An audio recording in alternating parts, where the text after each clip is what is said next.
بسم اللہ الرحمن الرحیم۔ السلام علیکم۔ عیاش اربوں کی عیاشی کا سورج غروب ہونا شروع ہو گیا ہے۔ متحدہ عرب امارات نے 10,000 سے زیادہ پاکستانیوں کو واپس بھیجنے کا اعلان کر دیا۔ 2020 ایکسپو کینسل کر دی گئی۔ سعودیہ دنیا سے آئے ملازموں کو واپس بھیج رہا ہے۔ آسٹریلیا میں موجود تمام غیر ملکیوں کو زندہ رہنے کے لیے $5 فی گھنٹہ کام کرنا پڑ رہا ہے۔ برطانیہ میں غیر ملکی کاروباری اپنی معاشی تباہی کے بھیانک خواب دیکھ رہے ہیں۔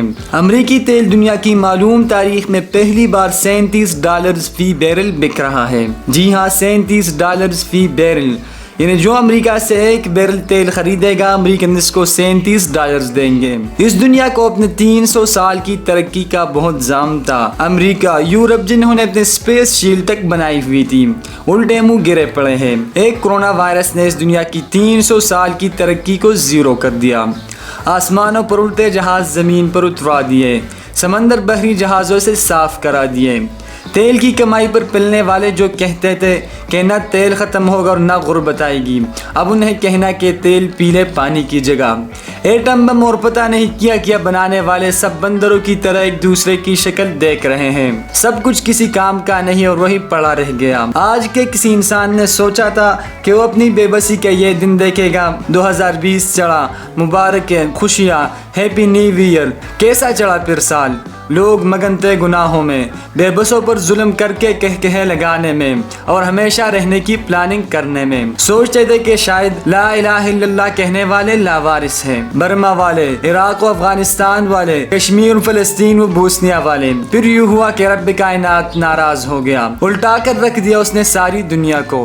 مالک ارض و سما، تمام جہانوں کا تنہا مالک، کہتا ہے کہ سب زمانے اس کے ہیں۔ مجھے باوجود انتہائی گناہگار ہونے کے مگر اللہ کا احسان ہے کہ اس کے ہونے پر مکمل یقین ہے۔ مگر میرے وہم گمان میں بھی نہیں تھا کہ اپنی زندگی میں اس کے جلال و القہاریت کی جھلک بھی دیکھوں گا۔ میں اللہ سے پناہ مانگتے ہوئے کہہ رہا ہوں کہ مجھے تو اس کی طاقت کی معمولی جھلک دیکھ کر قیامت کا احساس ہو گیا کہ روز محشر کیا ہوگا۔ ابھی ہوا اور پانیوں کو حکم نہیں ہوا، زمین و آسمان کو حکم نہیں ہوا، ابھی پہاڑوں نے روئی کی گالوں کی طرح اڑنا شروع نہیں کیا۔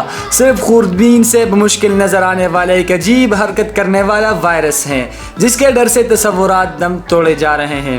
لوگ ایک دوسرے سے خوفزدہ ہیں، کوئی کسی کی پرواہ نہیں کر رہا، کوئی کسی کے قریب آنے کو تیار نہیں۔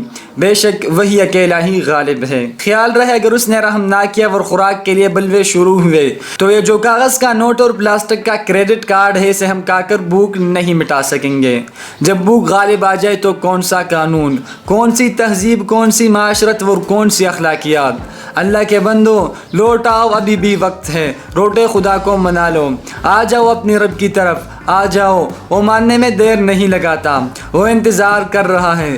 کفار نے استغفار نہیں کرنا، یہ کام تم مسلمانوں نے ہی کرنا ہے۔ کر لو استغفار، منا لو رب کو۔ عزیز بھائیو، میری اس ویڈیو کا مقصد سوائے اس کے کچھ نہیں کہ شاید میں اس کل عالم کے نگہبان یعنی رب عظیم کو اس کی گمشدہ بیڑی لوٹانے میں کامیاب ہو جاؤں، شاید جہنم کی طرف کسی کے بڑھتے قدم رک جائیں، شاید جنت کی حسین وادی کے کچھ باسی بڑھ جائیں۔ اگر ایسا ہوا تو یہ میری محنت کا ثمر ہوگا، ورنہ میں نے اپنی زندگی اپنے ہی ہاتھوں برباد کر ہی لی ہے۔ آواز دے کر دیکھو، شاید وہ مل ہی جائے، ورنہ یہ عمر بھر کا سفر رائے گاہ ہی تو ہے۔